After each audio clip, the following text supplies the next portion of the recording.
saya ajak doa bersama. Sebelum doa bersama, kirimkan Fatihah untuk masyarakat lingkungan saya dan khususnya untuk yang beberapa minggu kemarin, yaitu manduh atau bidaah istri dari Pak Sutri ya, tetangga depan ini, dengan Yai Jasan, Yai orang tua kita dan itu saudara kita semua. Mari kita doakan khususnya hadratul almarhumah bidaah dan almarhum Yai Jasan. Ya Allah, mudah-mudahan diampuni segala dosa-dosanya, diparingi jembar terang padang gugur, segala urusan mudah-mudahan diberi mudah dan gampang. Al-Fatihah.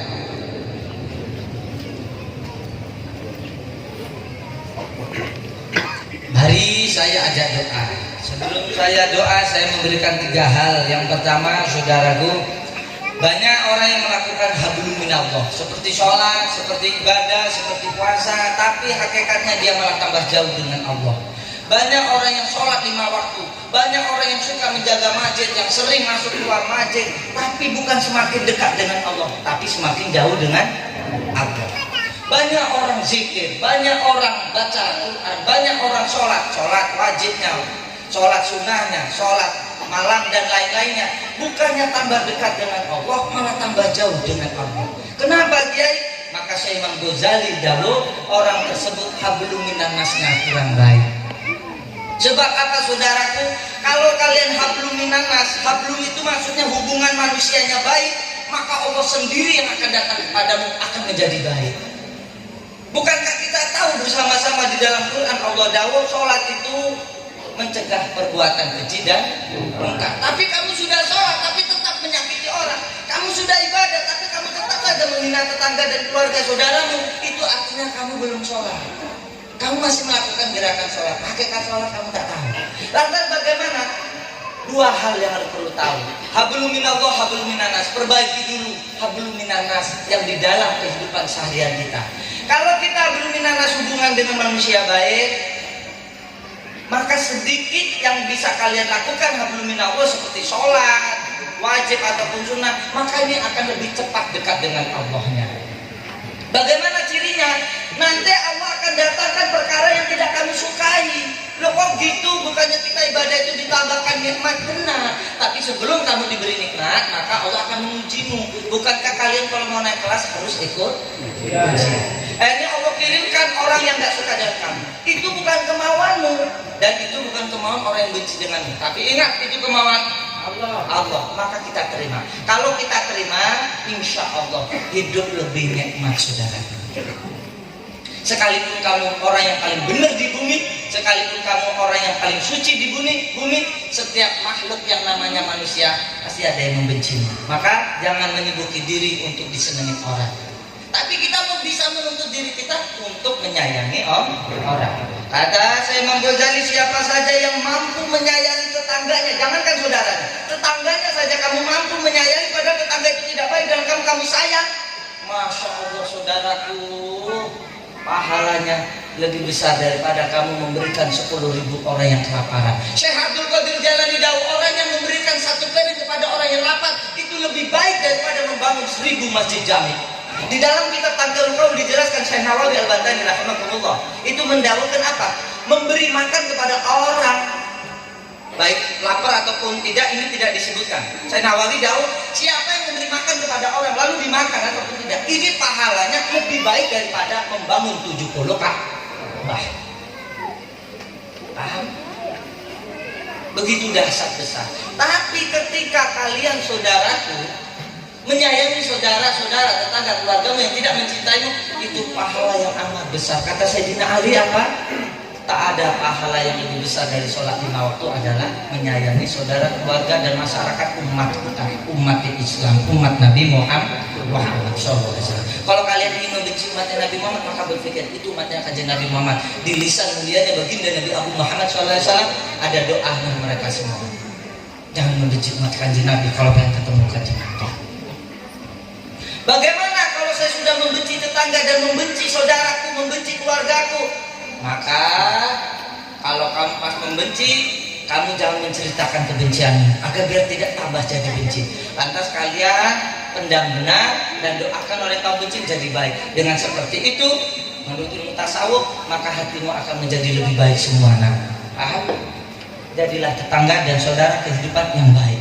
Kalau mereka tidak bisa berbuat baik, kamu bisa berbuat baik. Jadilah suasana yang adem untuk yang lainnya. Karena ciri-ciri penduduk surga ceria dan mengadabkan yang lainnya.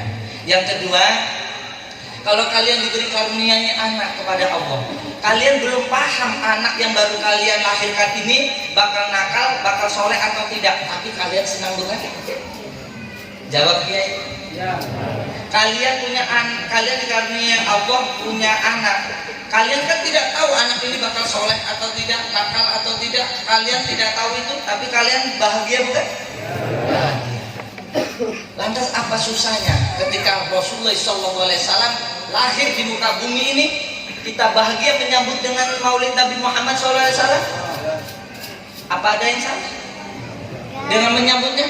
Sedangkan Nabi yang sudah jelas benar, ini adalah orang-orang pilihan dan Nabi yang memberi syafaat di akhirat. Tentu kita kelahiran beliau kita bangga, kita bahagia, dengan rasa syukurnya kita adakan hari kelahirannya yang disebut maulid. Penting merayakan maulid seperti ini sangat penting. Kemarin itu ada utusan majelis Rasulullah SAW. Insya Allah minggu-minggu ini atau bulan besok nanti Serambi dengan majelis Rasulullah Lampung Insya Allah akan mengadakan pengajian akbar besar.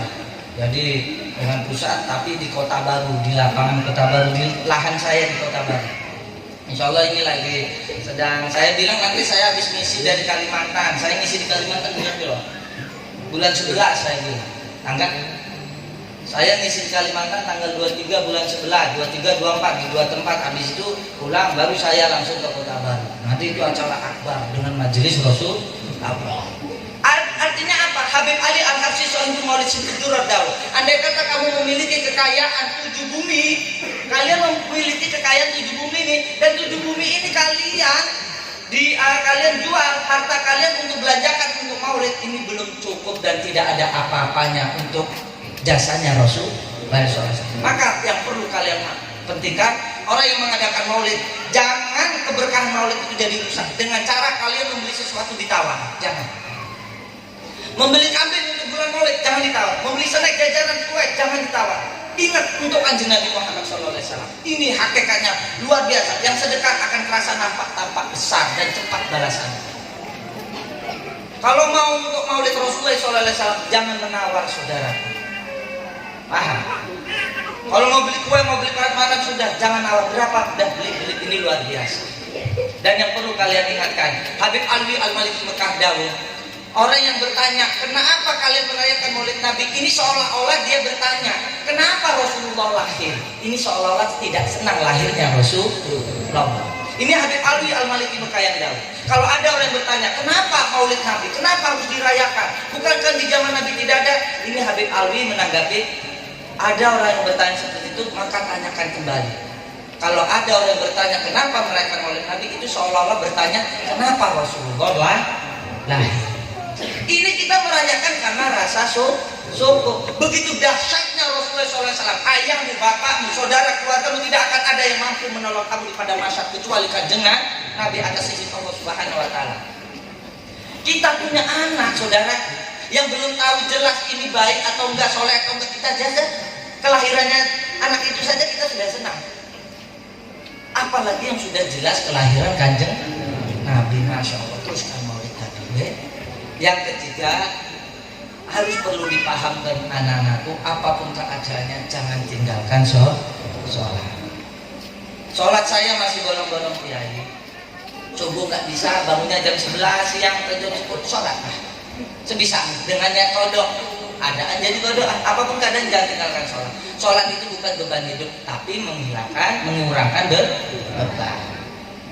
Sholat duhur, asar, ya bareng-bareng. Saya nggak bisa sholat kiai, sholatlah berjamaah, pasti diterima. Walaupun kalian sholatnya kurang baik. Kalau imamnya baik, pasti diterima. Kalau imamnya nggak baik, makmum salah satu yang baik, diterima.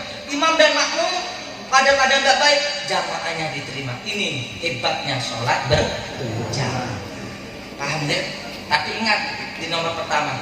Banyak orang yang sibuk hablum minallah, sibuk baca Quran, sibuk sholat, sibuk memperbaiki diri baik di masjid ataupun di mana, tapi hakikatnya dia jauh dengan Allah. Suka nyakitin orang, suka nyakitin. Dia lupa yang paling penting dan paling benar-benar poin dalam kehidupan, hablum minannas. Kenapa? Saat kalian berbuat dosa kepada Allah, sebesar apapun dosamu, kalian minta ampun dan tobat, Allah ampuni, Allah terima tobatmu. Tapi berbeda dengan manusia. Saat kamu menyakiti satu sama yang lain, walaupun kalian sujud di depan Ka'bah dan bertobat kepada Allah, tobatmu diterima, tapi dosamu belum diampuni, kecuali kamu minta maaf kepada saudaramu yang pernah kamu sakiti. Maka renungkan siapa yang pernah kalian sakiti, mumpung masih hidup. Karena ada diriwayatkan orang alim masuk neraka, orang yang fasik masuk surga. Ini sebab tertukarnya atau ditukarnya pahalanya. Ketika orang alim itu merasa puasanya kurang lebih, di situ dijelaskan 40 tahun puasa berturut-turut, bisa dibayangkan. Sholat malamnya tidak kurang dari 100 rakaat, saudaraku. Tapi pas dihisab dia masuk neraka. Asal usul dia membenci saudaranya sendiri, dan saudaranya sendiri yang dibenci itu masuk surga karena atas pahala orang yang membenci. Maka siapa saudara yang pernah kalian benci, minta maaf. Dia nggak tahu rumahnya kiai, sampaikan kepada saudaranya, keluarganya. Kalau dia meninggal, ziarahkan. Nggak tahu tempatnya, niatkan sedekah atas nama dia. Mudah-mudahan niat tujuan kita baik diampuni dengan Allah Subhanahu wa Ta'ala dan diterima seluruhnya. Al-Fatihah.